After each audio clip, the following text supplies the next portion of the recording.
Hello and welcome to the Game Theory Podcast. I'm your host, Sam Vecenie. Today, Bryce Simon is here, and we're going to talk about our MVP and All-NBA awards. The game theories, the GTs, who knows what these things are called because we don't have votes. Again, NBA, hit me up. I live in Australia. You guys give out international votes like they're candy. Hit me up. I'm happy to do them. We're talking MVP and All-NBA, though. But first, let's hit the music.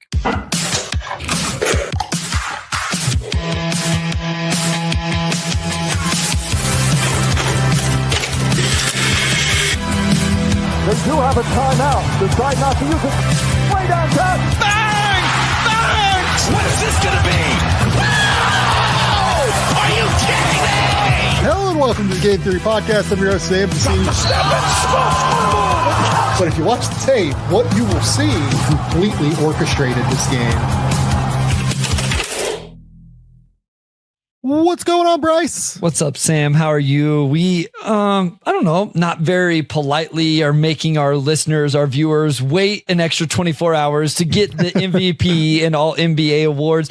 If you guys have not listened to Defensive Player of the Year, All Defense, Rookie of the Year, Coach of the Year, Sixth Man of the Year, Most Improved, obviously you need to go check that out either before or after you listen to this episode. I don't know that it really matters what order, but you definitely need to check that out along with this one. But wanted to save the best for the last, and this one will be a lot of fun. That is absolutely true. We wanted to save the best for last, and this is a fun award, right? This is a fun thing to talk about. MVP this year is contentious, it feels like. People are going to melt down no matter who we pick. But let's get into it. Let's just talk through MVP. Okay. I have a surprise at number 5. I'm going to be honest with you. I can't wait. What do you care about with MVP though? Like, do you care about team having success? Do you care about most important to team? Like, is it just kind of a blend and a jumble of everything? How do you look at this? Yeah, I think I do a little bit of that. Like, I think winning is important when we're going through MVP and even all NBA stuff. I think what I've started to try to value more, and there's always nuance with this, so don't yell at me if not every one of my players is this, but is when you're a primary initiator of offense, I value that quite a bit, Sam. Whenever you're taking on that load on the offensive end, I think that's important. And then I found myself as I got towards the end of my list, kind of some third team names, I really value defense, like two-way players. So I have some names that were on our all defense that ended up on the third team because I'm like, if you are doing things offensively along with being that impactful defensively, that became really important to me. But I think at the top, a lot of it was winning and being that kind of engine of your team on the offensive end, especially. I think that's a good kind of assessment in terms of where I'm at. And it actually dovetails really nicely into who I picked at number 5 for MVP. So let's just kind of jump into it. Okay. Love it. I have Cade Cunningham at 5th in MVP this year. And I might be the only person who would vote Cade Cunningham in 5th for MVP this year. I get that. The Pistons have won 30 more games than they won last year. And that's in part because of Trajan Langdon. That's in part because of the guys that they acquired. It's in part because of JB Bickerstaff being a much better coach, a much more engaged coach than what Monty Williams was last year. But by far the biggest reason is Cade Cunningham. He's averaging 26.1 points, 6.1 rebounds, 9.1 assists, shooting 47, 36, 85. The turnovers are the turnovers. They're a real problem. They're the thing that hold back his game right now for sure. But if you are talking about value to the team and importance to the team, like Donovan Mitchell is a great player. They have 3 other great players on that team, right? Anthony Edwards is another guy like I really looked at here, honestly. Anthony Edwards is incredibly important to the Minnesota Timberwolves and has been vital to their turnaround. I just think Cade has been slightly better over the totality of the season than what Anthony Edwards has been because of the passing and decision-making particularly, even though Ant has been a better shot maker than Cade this year. I'll hear out LeBron James here for sure. I didn't go with LeBron here because I think that his kind of back quarter of the season basically since he suffered that groin injury. Obviously the groin injury is accounted for within that back quarter of the season. Just hasn't been quite as good as what you would hope it to be. So I kind of thought that Cade was just the best blend of it all for me, where he's done it all season. He is the only player on his team really who can create offense. They're a team that made the playoffs after winning 14 games last year and made the playoffs straight. Didn't need to play in. I get it. If people want to hate on it, there are flaws here. There are concerns. He's not a perfect player, but I couldn't get past Cade at number 5. No, I'm cool with it for what it's worth. He was 6 on my list. And I think part of it with Cade too is he's not a negative defensively. And there's at least 1-2 players that we'll talk about, at least that made my list, that probably are negative on the defensive end. He's neutral at times, can even be a positive. And so I think that's important to note with him as well. I think the biggest issue right now is the turnovers. Like that's the biggest area of growth for Cade. There's no question about that. But I do have a question for you then. If I said just first team, do you distinguish MVP voting from all NBA? So like, would your, because I could make an argument that Cade would be 5th in my MVP, but then I would still put the other person as 5th, the final all NBA person. Yeah. I ended up with just Cade 5th on the first team all NBA. I have the same thing. The other guy that ended up here for me was Ant. Like I'll just say it. Ant was the 6th guy for me, and then Mitchell was 7th. For me, it really did come down to the decision making and the fact that one of these players is a truly elite passer, even though the turnovers are real, and the other one just really struggles to make the right decision if he gets blitzed. If you can kind of get the ball out of his hands, that's a real problem for me. And again, I think they're both pretty close to equal defensively, because Ant's off-ball defense, while he's a better on-ball defender than Cade is, I think Ant's off-ball defense is really bad.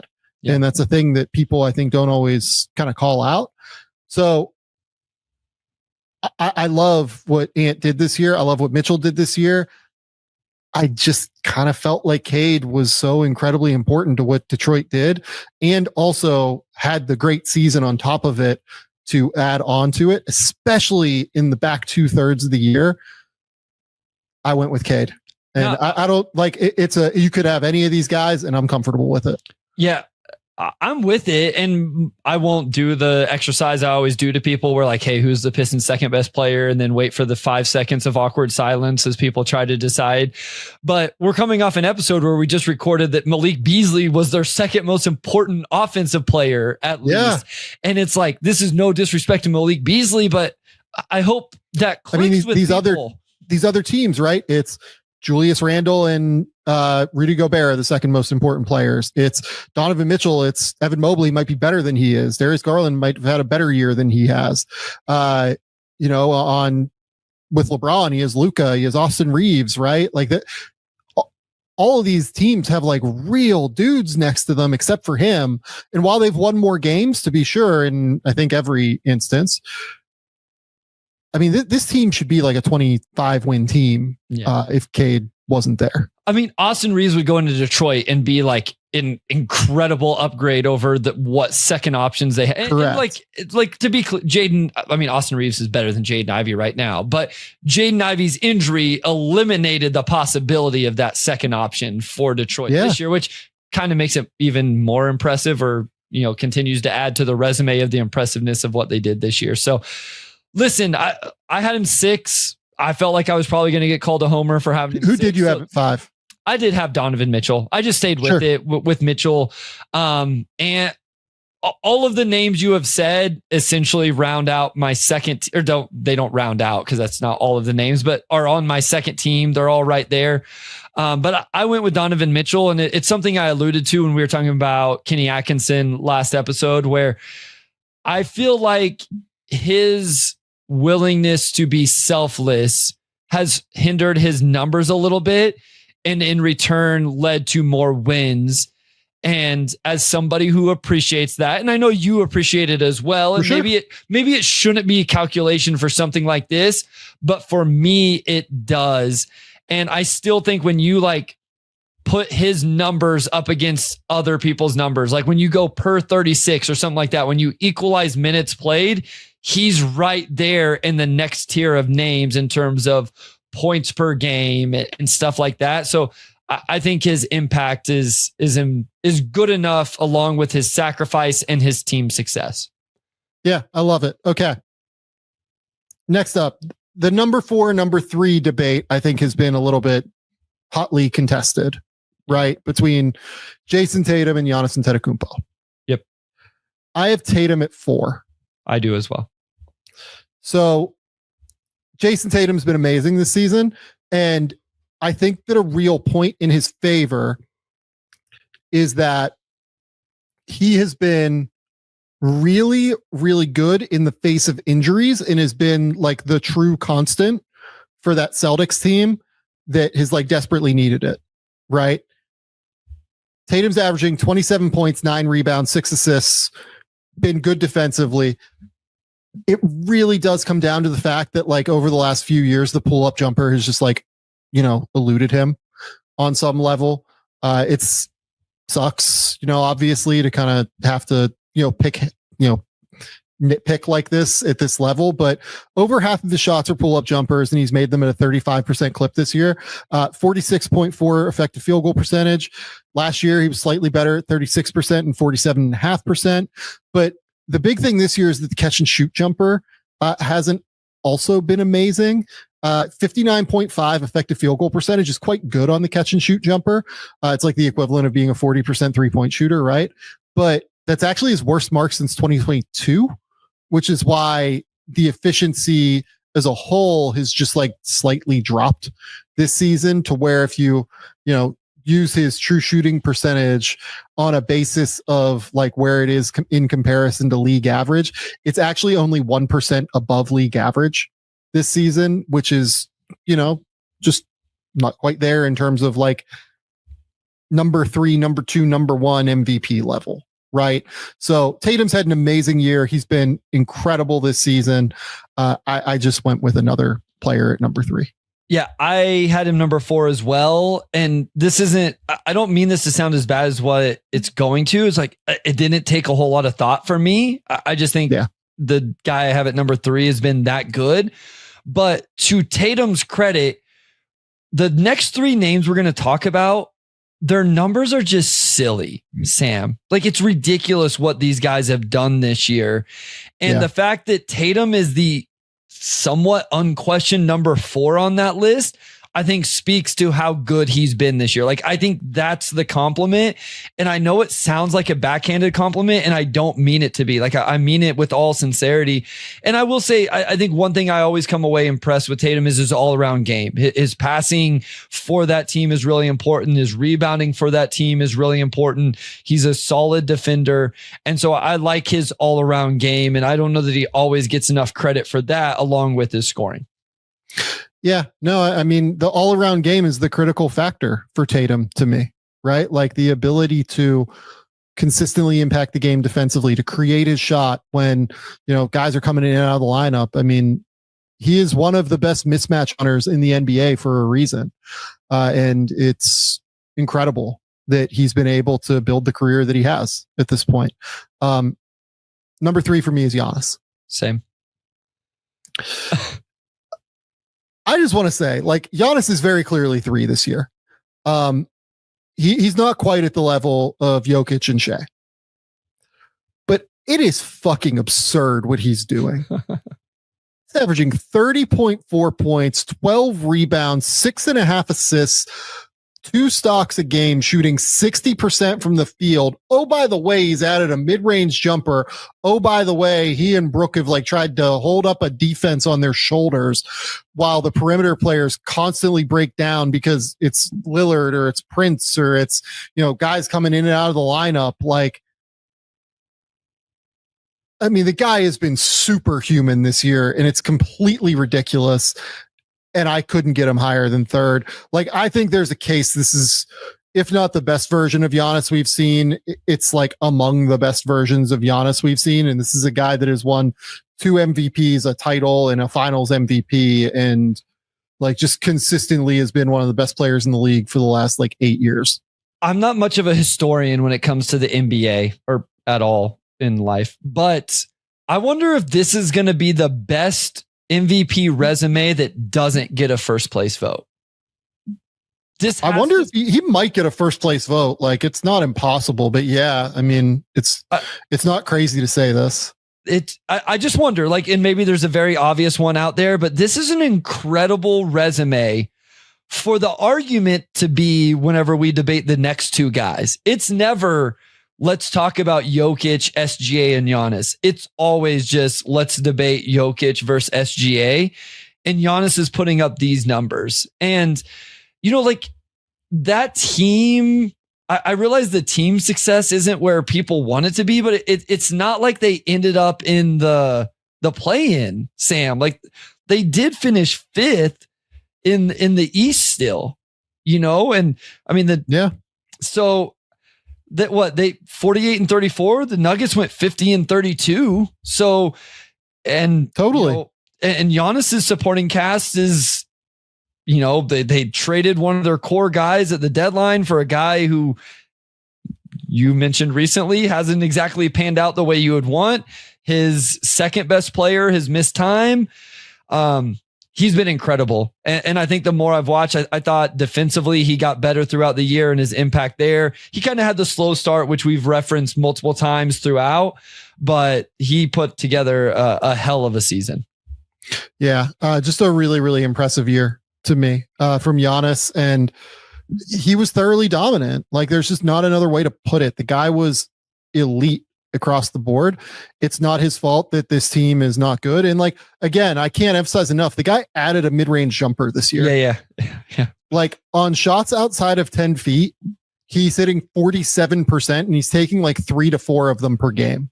Listen, which is ridiculous. When he shoots the walk in, like the dribble into it one, I think it's going in every time. Like, so do I. The fadeaways and stuff like that, I'm like, I don't know as much. But when he is able to, and you give him a little space and he can walk into a 15-foot, you know, dribble pull up jumper, I believe it's going to go in. And this is his lowest turnover per game year since 2018, the season before he won his first MVP. Like, it's crazy to me that this is not like an MVP season. Yeah. Honestly, like it is genuinely crazy. He's been that good. There's like a very clear tier to me. Like it's the top 2. It's Giannis at 3. Giannis honestly might be in their tier, just like at the bottom of the tier.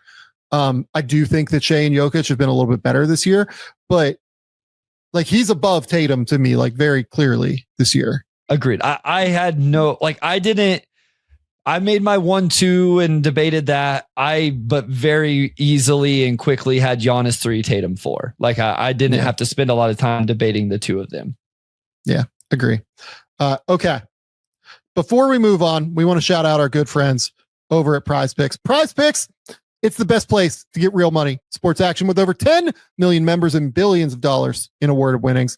PrizePicks has made daily fantasy sports accessible to all. We've been doing these picks for play-in games on the 3 episodes we've recorded for this week already. And we're going to do it again.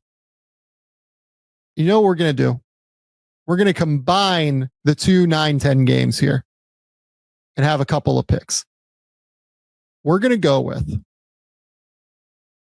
Anthony Davis to score more than 19.5 points against Sacramento. I like the idea of him going against Domantas Sabonis in that matchup and being able to score against Sabonis at least. We're going to go under 10.5 rebounds for Nikola Jokic in this game against the Miami Heat. Nikola Jokic has been great. He's been great this season. I don't really have too much of a beef with Nikola Jokic in terms of his rebounding ability. In general, though, Miami's a top 10 defensive rebounding team. In Vucevic, by and large, he can go get offensive rebounds, but he's a guy that likes to hang out by the 3-point line on offense. So he's going to have to get defensive rebounds to get this, I think. So We're going Vooch under 10.5. We're going Hero over 19.5 because Tyler Hero's track record in the playoffs is great. And that dude will get buckets in the playoffs, especially against this Bulls team. I think I like Miami in this game, but if you do this, you're going to get almost 2.5 to 1 on your money. Feels like a good deal to me. And when you end up making this pick, you're going to want to download the app today, and you're going to want to use that code Game Theory to get $50 instantly after you play your first $5 lineup. Download the app today and use the code Game Theory to get $50 instantly after you play your first $5 lineup. PrizePicks, run your game. Our second sponsor today, the folks over at MITOPURE. I've been here on the road in the United States for a while, and it's hard for me to sleep. And it's hard for me to find time to go to the gym. I feel sore. My body, after, podcasting in this hunched position for hours, my back is in pain. But MITOPURE helps me feel stronger when I go to the gym and I get a good stretch in and I get a good run in and I lift a little bit. I'm going to feel stronger from my workouts. And most importantly, I'm going to feel like I actually have the energy and I can recover quicker from my workouts because of MITOPURE. MITOPURE is a precise dose of the rare probiotic urolithin A. It works by promoting an essential cellular cleanup process that clears out dysfunctional mitochondria. And those are your cell's battery packs. They're really important. MITOPURE is the only urolithin A supplement on the market clinically proven to target the effects of age-related cellular decline. Awaken the strength, power, and resilience already within you with the first and only supplement clinically proven to rejuvenate health at the cellular level. Timeline is offering 10% off your order of MITOPURE today. Go to timeline.com/game theory and you're going to get that 10% off. That's timeline.com/game theory. Okay. Bryce. Number 1 and number 2 for MVP. It's been hotly contested. Nuggets fans think they're right. Oklahoma City fans think they're right. It seems clear Shea's going to win it based off the voting that people have done. I think, no matter what we get into here, I think I would put my money on Shea winning the vote. Okay. This is one where I agree with the consensus, though. Nice. I went with Shea. Good. And I dove deep, and we'll talk through this as we go through it. Shea averaged 32.7 points, 5 rebounds, 6.4 assists, 1 block, 1.7 steals, shooting 52, 37, 89.8 this season. He is one of the most savage, lethal scorers I think I've seen play basketball, just point blank. The way that he slithers to the lane, the way that he's added pull-ups from just about anywhere within 25 feet. When Shea was younger, it was obviously that you could try and stop him and make him more of a 3-point shooter. You can't really do that now. He's very comfortable pulling up from distance. He takes 6 threes a game and hits them at that 38% mark. Gets to the line a ton. He's averaging 8.8 free throws per game. He's just incredibly efficient. It's so hard to even deal with him. It feels like he has a true shooting percentage 10% above league average this season. The passing feels like it's improved to me. I know that the numbers are quite similar to what they were last year, 6.5, I think last year, this year, 6.2 last year. But it just feels like the process is a little bit better this year to me when I watch him as a playmaker for others. Part of that is the spacing, I'm sure, of the Oklahoma City offense just being elite. On top of that, he's a good defender. Look, I don't think he's an all defense level guy, but he's probably a top 30 defender in the league, right? He's not on the level of being able to make that team necessarily, but he's a real plus on the defensive end. He's great at playing that safety role where you play him on the team's worst opposing player so that he can rest offensively and so he can be an active player getting steals. I feel like he communicates well on defense. He's a good on-ball defender. He doesn't get cooked on the ball necessarily. I wouldn't call him a great on-ball defender, and they certainly have dudes from Lou Dort to Alex Caruso to Jalen Williams to Cason Wallace, who can go out and defend on the ball so he doesn't have to, but he gets switched onto the ball regularly. Teams try to attack him and he's pretty successful at dealing with it. So to me, Shea is the MVP this year. I had Jokic last time. I think I had Giannis at the quarter mark because of the in season, and he had just led them to the in-season tournament, and it looked like he was the guy at that point. But the end result here to me is Shea, and I'll dive a little bit deeper into why I ended up picking Shea in a second here. But what direction did you go, and where are you at with this debate? Yeah, I went back and forth a lot, and I'm ultimately going to land where I've landed the last couple times we've done it, where I can't decide between the two, and just in terms of like, I think they're both very deserving, but nobody wants to hear, oh, it's a tie, like, you know, something like that. That's a cop-out answer. So I went with Jokic still, because I just think Nikola Jokic is the best player in the game. And I think whenever you have seasons that have matched up the way they have, where Nikola Jokic averaged a triple double this year, it's really silly. It's really silly. And like, I like OKC being the better team is always an argument for SGA. But my thing is like, I don't know. Who knows what Jokic was dealing with in Denver this year? Like, they fired his coach and his GM with a week to go in the season. Like, who knows how tumultuous all of that was. Jamal Murray's in and out of the lineup, sometimes being Jamal Murray, sometimes not.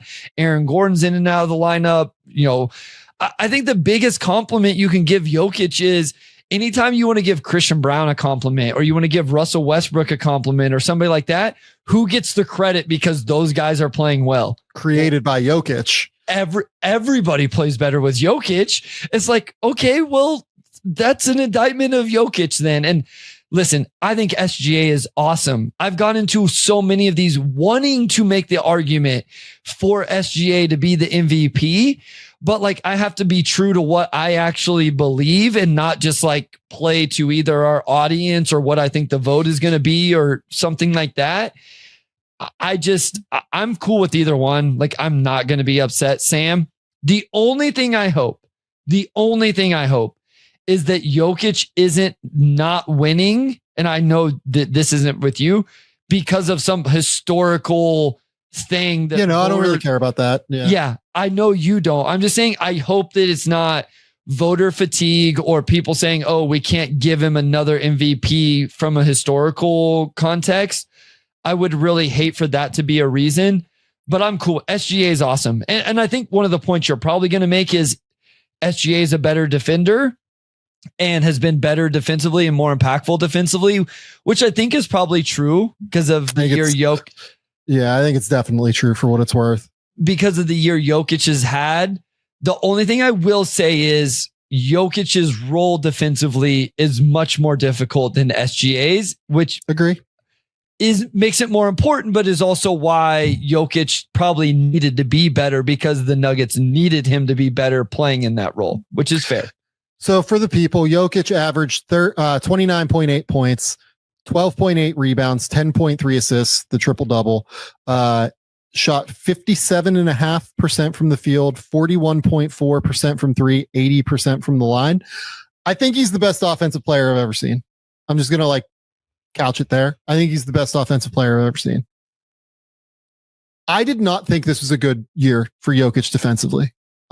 I thought there was a lot of like kind of lazy swiping at the ball and drop. Sure. I thought that they did play like a decent amount of drop. It felt like to me. I always think he's better at like kind of being able to play at the level and recover out, which is just harder on your body, right? Like you don't want to wear him down throughout the season, but that results in a little bit less impactful defense. And I think Shea was a very high end defender. I don't think he was an elite defender this year. I thought he was a great defender though. I thought this was essentially a tie for me. So how I broke the tie was I went back and did the numbers for every game they played against teams that had a top 10 point differential this season, plus the Lakers, because the Lakers were funky, obviously, and that's the reality of the situation. And both these teams might have played the Lakers in the playoffs, right?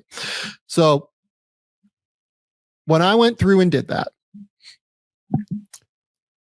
Oklahoma City against top 10 teams, 22-10. Shea had a 55.8 effective field goal percentage in these games. He averaged 33.9 points, 5 rebounds, 6.6 assists, shot 51% from the field, 38% from three. Jokic played 22 games against top 10 teams. The Nuggets were 7-15 in those games. And obviously, like, you don't want to put a ton of that on Jokic. Jokic played exceptionally well, as we'll go through. But the numbers did go down a little bit. He averaged 27.6 points, 11.6 rebounds, 9 assists. He had a 62 effective field goal percentage. So the numbers were like slightly worse, not incredibly worse. Like, he was still the most dominant offensive player in the league, right? But I do think that the better teams were able to handle him defensively at a level to which they just aren't able to handle, like, Shea defensively, or frankly Oklahoma City, which is a big reason why you see the difference in record there. And oh, by the way, like, I don't want to hold this against him necessarily, but like, some of these were rest days. He missed 8 games against top 10 opponents this year. Shea missed, I think, 2 or top 11 opponents, I guess, in this circumstance. Which is the variance in the number of games played against. Interesting. Okay. Yeah. So you combine that with the defense. You combine the fact that Shea actually averaged more points per game, with like basically the same efficiency numbers. And I think he was pretty damn close in terms of the assists and rebounding, with Jokic averaging like just slightly less in those games, his team having drastically less success, in part because their defense was like quite poor when you go through and look at those games. I mean, I'll pull it up while we're talking, but like, it was pretty ugly to watch the Nuggets defend against top 10 teams this year. Like, they just, it really felt like they had very little chance to be successful in those endeavors. I'm looking at it now. Their defense against top teams this year looks like 18th in the league. Obviously Oklahoma City was number 1 in that circumstance, which, of course, that was enough to slide the tiebreaker for me toward Shea. I get anybody that has Jokic. I'm not going to argue with you. I do think he's the best offensive player in the world. I think there's a real case that his ceiling of offense is better than anybody I've ever seen play offense in basketball. I just think Shea as an overall player was slightly better this season, in large part because of the defense. I think that's fair. And I might be at the point now where I'm undervaluing Shea's defense and his role. And I know like the stock numbers in general are really good for Shea. Maybe I'm not giving him enough love for what he does on the defensive end to make up that gap over. I mean, like, I know he's better than Jokic defensively, but I have a interesting time hashing out, okay, the role, the impact, even though Shea's better in his role than Jokic is in his role, what's the impact of that? And maybe I'm not discrediting Jokic. Quite honestly, it's probably more I'm not discrediting Jokic enough for how poor he was defensively through stretches of the season, games in the season and stuff like that. Like, just because his role is more important, like, again, as I mentioned earlier, like, even more reason that he should have been better. So I understand that. I get it. I will be excited for Shea to win it. I think it's going to be very deserving for him. And I think the another thing is I'm okay with people who just say like, hey, the Thunder were how many ever games better than everybody else in the Western Conference, and he's the best player on that team. Like, I get that as well whenever you talk about the winning impact in this vote. So I absolutely get that as well. Those numbers are interesting though against the best teams. That's the type of stuff like I said, I was transparent last episode. I didn't have as much time to dive into some of this stuff as deep as what I wanted. So I wonder what I would have found and kind of what rabbit holes I would have went down if I had had the time to do it and try to hash out a better tiebreaker. Than I just think Jokic is the player I think is the best in the world. Well, and shout out to the folks over at Cleaning the Glass as well that made it possible for me to kind of dive in and, kind of grab those numbers and, kind of play with them a little bit on my end to be able to kind of find what those averages were and everything. Okay. Second team All NBA was like fairly easy for me, to be honest with you. Like once I Cade, Ant, LeBron, and then who were your other two? So I have Mitchell, Brunson, Ant, LeBron, and then Evan Mobley was my 10th. I put Steph on second. Like I can't quit the Steph is my 11th, so I have no beef with this. Okay, perfect. So we've talked a bit about Mitchell. Let's talk a little bit about Mobley, maybe. Let's maybe finish with Mobley because it'll tie into you being third team, me being second team. Let's go with LeBron. So LeBron this year is just like comically good. The fact that he is averaging 24 points, 8 rebounds, 8 assists, shooting 51, 38, 78 in his, 22nd season is ludicrous. The guy is freaking 40 years old, and we're sitting here talking about him as a real MVP, like top 5 potential finisher. I do think that his early season was not great. And then I think that, again, like from, let's say, March onward, when he got the groin injury, has also not been great. So he's been back for 12 games now. He's averaging 22, 6, and 7 in those minutes, shooting 49, 33, 84. Just like a pretty real step below what the full season numbers are. But the thing is that like that run in the middle was so obscene. Like truly one of the better runs I've seen somebody have in the NBA in a bit of time now.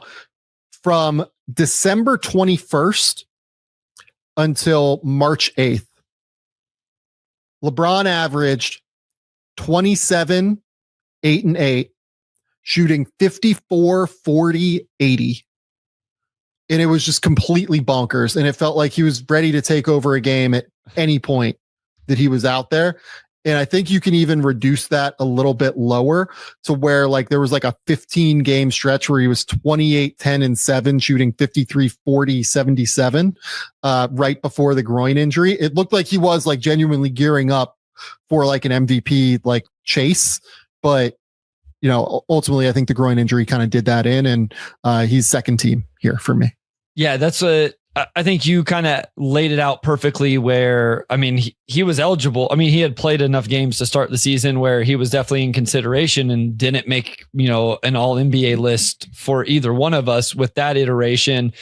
And then all of a sudden we come on, you know, in the third and we're like, hey, he's second team for sure. And, you know, if he continues, I think you even said if he continues at this pace throughout the rest of the year, he's probably going to end up fifth in MVP voting. And just unfortunately, he wasn't able to. But whenever you have that level of peak, and it's like LeBron's floor is still pretty darn good. So even whenever we're saying he wasn't playing, yes, you know what I mean? Like, so even in those non-games that you just mentioned that stretch, it's not like he was awful. There was some defensive questions, and I feel like he's picked that up a little bit, and it's not nearly as bad. But even in totality, like 70 games played this year, the numbers are ridiculous in terms of rebounds and assists. And so I think very deserving. He easily was on my second team. I kind of made some statements earlier that I still don't love Anthony Edwards' decision making, but yeah, I mean, my God, the shot making this year was obscene. 27 points per game, 6 rebounds, 5 assists, almost 4.5 assists. It looks like, led the league in 3-pointers this year, took 10 of them per game, drilled them at 40%. That put his true shooting percentage 3% above league average, despite the fact that for large swaths of the season, he was really Minnesota's only creator. Randall was really bad in the first half of the year. He's been better recently for sure. Conley was like borderline unplayable, like for times this year as a starter, at least. He would be a good backup, but like was definitely not a starting caliber point guard for large swaths of the season. And Ant just did his thing and led the team. And, they're sitting here in the playoffs now, not even in the play-in, despite the fact that they started the year at a level to which I think very few of us expected them to be able to recover from and reach this point. They were 22-21 midway through the year. And, they were 32-29 on March 1st. And they closed the season just incredibly, incredibly well. I believe they've only lost 4 games, it looks like, per their schedule since the start of March. And they're sitting here now at 49-33. So they're 17-4. I mean, just an awesome, awesome set of games from the Minnesota Timberwolves to close this thing out. And I think Ant earned his way onto the second team. I agree. Yeah, you mentioned it, the shot making, just in terms of like perimeter offensive players and the threats around the league. He's one of the most dangerous in terms of what he can do. We'll see what it's in the playoffs. We've highlighted over the last 3 episodes or two of the last 3 episodes, whatever it is, in terms of him being able to make the right decisions out of double teams and whenever they put 2 on the ball. But his talent is undeniable. And I'm still waiting for kind of the defensive jump from Anthony Edwards in the regular season. I don't know off the ball if it ever gets there or not, but I think that ultimately could be the thing that hinders him. Like if he got the decision making down and the defense, that's when he catapults into MVP conversations. But even without those 2 things right now, he's still, I was like you, my second team I found was surprisingly not that tough for me. It was the end of the third team where I really started to struggle, but Anthony definitely on the second team. And we've been clear throughout the year. We think Brunson is the guy that kind of stirs the drink for the New York Knicks. I mean, that's just the reality. 26 points, 7 assists, 3 rebounds, shot 49, 38, 82.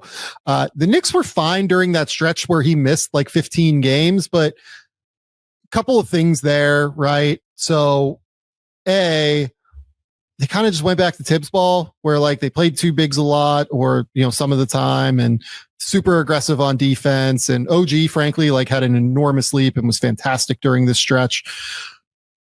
But they beat a lot of bad teams. And then like the only playoff team they beat during that time was Milwaukee, who frankly, like might be the worst playoff team this year. It's either them or Detroit, probably. Teams that like made the playoffs, not counting the play-in teams. So I think they're just way more dangerous with Brunson. I think that, you can take Cat out of the lineup and they still feel dangerous to me offensively at the very least. Defensively, Brunson takes some things off the table, but I just think that he's kind of the one that stirs it for them and gives them a chance to be the team that they're capable of being. Yep, I agree. I just think, I mentioned at the top, primary initiators, the guy that drives offense, and Brunson does that. He's been clutch throughout the season as well. I definitely had him here on second team. Didn't have to think a whole lot about it. Yep. And then the guy that'll be the twist guy here on why I had Evan Mobley. As I said yesterday, I had Mobley second in Defensive Player of the Year. The growth offensively has been fantastic. He's averaging 19 points, 9 rebounds, 3 assists. He makes the right decision so often, just in terms of getting the ball out of his hands. If they blitz a ball handler and he's the short roll guy, he's really good at hammering defenses that way. He can grab and go on the break and start the team out in transition, which is really critical for what the team wants to do this year under Kenny Atkinson. Defensively, he's just fantastic. If you want to listen to us, wax poetically about Evan Mobley defensively, you can do that on the last episode. Like I said, I had him second for Defensive Player of the Year. Bryce had him first for Defensive Player of the Year. Truly elite on that end of the court. Fantastic at covering ground. Fantastic at using his length and angles to be able to kind of just wreak havoc in help defense. Just a fantastic player, and somebody that just does it in kind of a quiet, workman-like way and is incredibly impactful. Yeah, like I said, I I was looking at this, and as I was putting it together, I'm going, okay, if I think Evan Mobley is defensive player of the year, along with what he's doing offensively in terms of his growth, being able to knock down threes, being able to do a little bit off the bounce, being able to play on the floor with Jarrett Allen, like these two bigs, like he's obviously been the one to grow his game. Not to take anything away from Jarrett Allen, but totally. Like how is he not all NBA? If we value defense at all, then the defensive player of the year that has an offensive game that Evan Mobley has, that's all NBA this season, especially with the guys that, aren't eligible for the award. So I didn't quite get him on second team. That has more to do with just like how I feel about Steph Curry more than anything. But like, I found myself very solid. Like the last couple names on my list overall, I struggled with. Evan Mobley was not one of them. No, he's like a very clear all NBA guy to me this year. Somewhere in like the 8 to 12 range, I would say feels right. And then you had Steph. So you go on ahead and wax about Steph here. Yeah. I mean, so again, it's like primary initiators of offense, driving force of offense, gravity, like defensive scouting reports, like who would scare you in the NBA. And I have to imagine Steph is still one of the best at that.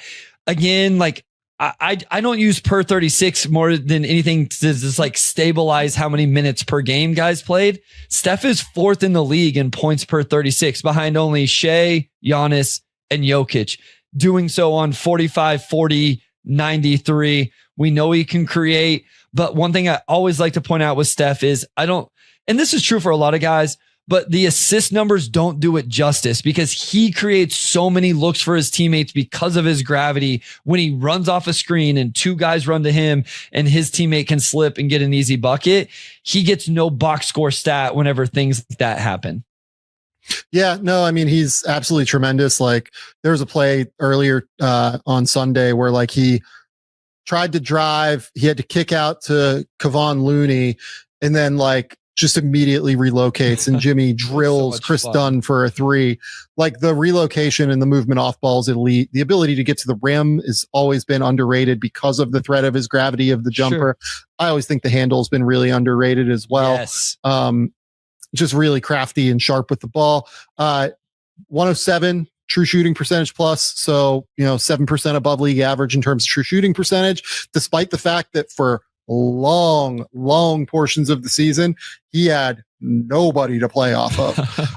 Like Jimmy Butler was not there yet. Brandon Podziemski was not very good to start the year. Jonathan Kuminga did not have an amazing year this year. Draymond Green is who he is. Like their synergy is great, but he's not a scorer. Like they really had no other option other than Steph scoring, and he still was wildly efficient.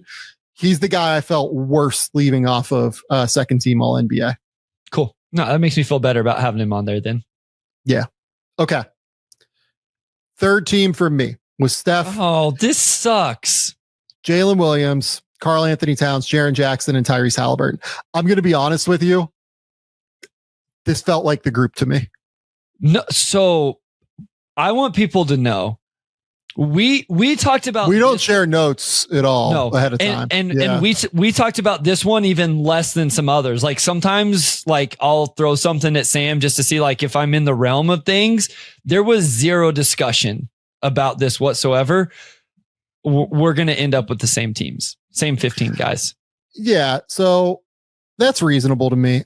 So we have 4 guys to talk through here. Yep. Karl Anthony Towns. Karl Anthony Towns had a really good year in New York this year to start his career there. Had 24 points, 13 rebounds, 3 assists, shooting 53, 42, 83. A monster offensive year.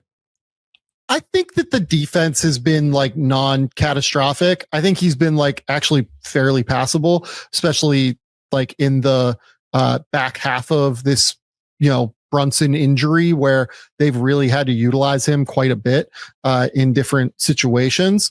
You look at the advanced numbers, like they don't really hate him on defense. Honestly, he's been like fairly neutral this year, playing center as well, which is critical. Now, I think against good teams, it's a different story. The Knicks really struggle against good teams on the defensive end of the court. They are 6-16 against teams with a top 10 point differential. And the reason for that is that their defensive rating balloons up to 120.8, which is 22nd in the league. So, and a lot of that came early in the season. They played a fairly difficult schedule, like in their first 55-ish, 60-ish games, if I remember correctly. And it got a little bit easier, which is why they could survive at 9-6 without Brunson later in the year. I still think that he does probably take some things off the table for them defensively, but the offensive season, the defensive rebounding, was just so powerful that I ended up having to have him here. Yeah, I agree. He was one where I was like, okay, am I still staying too high on him? Based off what he had done earlier in the year when it was just ridiculous level stuff. But I think he stayed consistent enough throughout the year. I mean, he's still shooting 42% from three as a big. And I do think, I talk about Steph Curry's gravity. I do think what he is able to do in terms of opening up the space of the floor is important. I don't value it as much as Jalen Brunson being the primary initiator of offense, but I do value what it provides to Brunson, to OG, and everybody else on the team. And at the end of the day, this team finished 13 in defensive rating. If I don't think Mikal Bridges is that good of a defender, we raved about Anunoby. I mean, yeah, I know. But what I'm saying is, it's not like they're they're not loaded with big time defenders. So my guess is Cat got a little bit better. I don't think Cat can be catastrophic and then be 13th in defense with just OG doing all of it to get him to 13.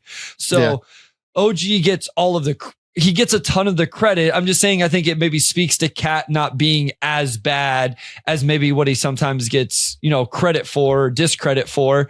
And the defensive rebounding is, important part of defense is coming down with the board. But it's really just his ability to stretch the floor and what he provides offensively. Jaren Jackson Jr. had a great start to the year, really first 3 quarters of the year, and then it's just the wheels came off. I had Jaren Jackson 5th last time. I had him as my 5th guy for all NBA. I had him 6th, Sam. I was right there with you. So he became a real mismatch problem offensively this season. Was fantastic at hammering mismatches this year. I think that was the biggest place of growth for him. He was really good on defense. We had him second team all defense. They obviously fell off of a cliff. Again, the Brandon Clark injury, the Jake LaRavia trade, a whole mess of things happening, it feels like, within that organization. They obviously fell off of a cliff there, but Jaren was again the real constant for them this season, was quite efficient given that he had to create more offensively than what we've seen. This was actually his second most efficient season since 2020, despite the fact that he was tasked with being more on ball than we've ever really seen him as a player this year. This was outside of last year where they were just a mess and force feeding him touches. This was his highest scoring season of his career. And defensively, again, he's just awesome. He uses his length. He uses his athleticism. He's switchable. He's really, really impactful as a help defender. There's just so much to like about Jaren, even with this close to the year for Memphis. Yeah, I think this is where I said, I wanted to value defensive players. And, on my third team, I have Evan Mobley, I have Jaren Jackson Jr., and I have J-Dub. And those 3 guys are all guys that were on all defense. Mobley, DPOY, Jaren, and J-Dub were second team all defense guys for me. And then when you take into account what, we'll talk about J-Dub in a second, but what Jaren did offensively, again, when you per 36, again, to me, it just kind of stabilizes minutes per game stuff. 27, I don't need to write off the numbers, but he's top 10 in points per game on good efficiency and all of that. And I think his offensive growth this year, is really, really impressive. So he was not a name that was he wasn't one of my final spots, essentially. He was a guy I felt still deserved to be on all NBA with where I had him defensively and the offensive growth. And then Jalen Williams this year, 21.6 points, 5 rebounds, 5 assists, 48% from the field, 37% from 3, 79% from the line. Was really the secondary creator for Oklahoma City this year. Was terrific at it for large swaths, but can be a bit inconsistent from time to time. Still, when you combine the ability to mismatch hunt offensively, to shot make offensively, and then to be like a monster switchable defender who can take just about any assignment on the court, as we saw throughout the season. He literally had to take fives for like a 5-7 game stretch there, while Jalen Williams, Chet Holmgren, and Isaiah Hartenstein were all out. Just a really, really impressive season from Jalen Williams. It's well deserving of third team All NBA to me. I agree 100%. The two-way impact, we talked about the defense on the last episode where we raved about what he does there, but then just also the offensive numbers and production. And it's really interesting to watch them because, you give SGA all this love for being the best mid-range guy in the NBA probably at this point in his career, with all due respect to DeMar DeRozan. J-Dub is actually pretty good in the mid-range as well. When he takes a mid-range pull-up jumper, even with it contested, I always think it's going in. So really interesting offensive game that he's won. We didn't do specific players. We didn't talk about the Thunder on our playoff preview because we don't know their matchup yet. He's one of the more fascinating players to watch in the playoffs because of that Thunder's need for the secondary offensive creation. Couldn't agree more. Those were 14. Who were the guys that you considered otherwise? Darius Garland. Yep. I looked at the Rockets guys. Like I have them on this list. Amen's been their best player since, he entered the starting lineup, I feel like. And I don't think you will find a bigger fan of Amen Thompson. I just had him as defensive player of the year. I couldn't quite get him to all NBA level. So this is, I almost fell into the trap again of like, they're second in the West. How can I not have them represented? That Garland was the big one. Some other names I put like James Harden, Pascal Siakam, Trae Young, Sabonis has put up big numbers, Zubats. Those were the names for me. Am I missing one? Look, not really for me, because at the end of the day, it just ended up being like fairly clear it was Halliburton. And here's the reason why. Like, I know Halliburton started the season poorly. If you remove his first 25 games, Halliburton averaged 19.5 points, 9.4 assists versus only 1.6 turnovers, shot 50.3, 41.4, 85.7 splits over his final 56 games. The Pacers were also one of 7 teams in the league to have a winning record against top 10 teams. And oh, by the way, they went 15-9, which was 4th best in the league. They were one of the 5 or 6 best teams in the league after that 25 game run. And that 25 game run is what holds Halliburton back from making second team All NBA or being 5th in the MVP race. It's not what holds him back from making All NBA, in my opinion. I think the assist to turnover numbers is what that and the efficiency. Even if you look on the season, Sam, 47, 39, 85. And then the assist to turnover ratio is just silly. Here's the other thing. Maybe I'm crazy here. I think he was crazy active defensively for them. He's not going to hold up at the point of attack. Yeah. But we talked on the preview episode about kind of the pace they play at and kind of how they can speed you up defensively. You talk about being in your role, which is not to guard the other team's best player. That's Nimhart's job or Aaron Nesmith's job or somebody like that. I have a lot of notes as I went back through this of, man, he's really active and engaged off the ball. He's running into passing lanes. He's being disruptive. And it's not just the steal numbers, it's deflections or taking away a passing window or something like that. I'm not even going to say he's neutral. I don't know that that's even, I don't know. I just came away man, this has been a little more impressive defensively just with his length, activity, and court mapping than what I've felt like in the past. And so that helped me feel better about this also. I think I agree with you on that for what it's worth. I do think he's been better defensively than what we've seen previously.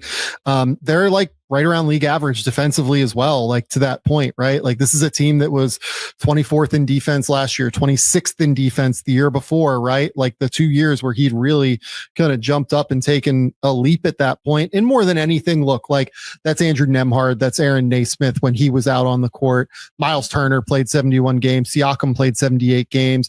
They've done an amazing job of building this team around Halliburton to have these athletic, strong players that can take these tough matchups. But if you have somebody that can consistently get attacked, and look, he gets attacked. We're not going to sit here and argue otherwise. But if you have somebody that consistently gets attacked, it becomes way harder to defend. And I think that he was able to, by being active and aggressive in avoiding things,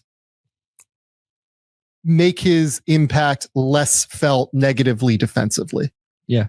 No, I agree. And that's what I think, I call it the Steph Curry but to step up, hard hedge, so you don't just get switched out. And then when you do that though, then he has to be the guy recovering, right? If you're guarding, what would it be in the Bucks game? Whoever, if you're guarding AJ Green and they bring AJ Green into the action and you're not going to switch off, then you better sprint your ass back to AJ Green so he doesn't get a catch and shoot three, because he's going to knock it down. And those are the type of things I feel like when I watched Pacers games, Tyrese was doing. I think that's right. We're done with the words, Bryce. That's all we got. I think that's a good place to finish. Give some love to Tyrese Halliburton. Give some love to the Indiana Pacers. I mean, I will say this, like Siakam was another player I considered, 20.7 rebounds, 3.4 assists. Like, I feel like the negative decisions are really down. I think that, him shooting 52, 39, 73 is super impressive. Obviously, a guy that I don't know that he's like one of their 2 or 3 best defenders, if I'm being honest, but he's a pretty good defender at the end of the day too. Like a player that I very strongly considered for all NBA, it would be in my top 20. I think they have 2 top 20 guys in this thing. I just went with Halliburton. I think he is the guy that kind of stirs the drink. And to your point, the guy that really is the primary for them in terms of making things happen. When I watch the Pacers and I feel like they're at their best, Tyrese Halliburton is the guy. And there's times this year where I was frustrated with no dog in the fight that it didn't seem like he was doing that offensively, but I feel like he's very much back in that flow. And I think that's when they're at, like I said, that's when they're at their best. I think so too. Bryce, tell the people where they can find your work. Tell the people what's going on. Yeah, at Motor City Hoops on Twitter, on Blue Sky, the Motor City Hoops Substack. If you want to follow along over there, we'll have tons of content about the Pistons Knicks playoff series, written stuff, notes, analysis, game recaps, video breakdowns. So check that out. Pistons Pulse Podcast if you want some of the audio content. Otherwise, right here, Game Theory Podcast with the Sam Vecenie. Go to The Athletic. Keep me employed. We will be back, I don't know, maybe Wednesday. Play-in stuff happens, so we'll potentially do some no, it's Thursday. I guess we'd have to go, right? Yeah. Because there's another set of games. So maybe Thursday we'll be back to finish out playoff previews. I think that's very possible. We've done 4 of them already. Go to the Sunday podcast. We'll be able to talk through that. You'll be able to listen to us kind of break down the Wolves and Lakers, the Clippers and Nuggets, the Pistons and Knicks, and the Bucks and Pacers. We went deep. Those are all up in separate videos at this point on the YouTube channel as well. So you can go look at all of those and hear us explain kind of where our heads are at on each of those series and what the important factors are in those series. But we will be back at some point. Part of the reason I do want to go again this week at some point is that I have to fly back to back to Australia on Friday US time, which means I will be out of commission pretty heavily at some point because I will need to recover from being on the road for 12 days. So keep it locked here. Until next time, we'll talk soon.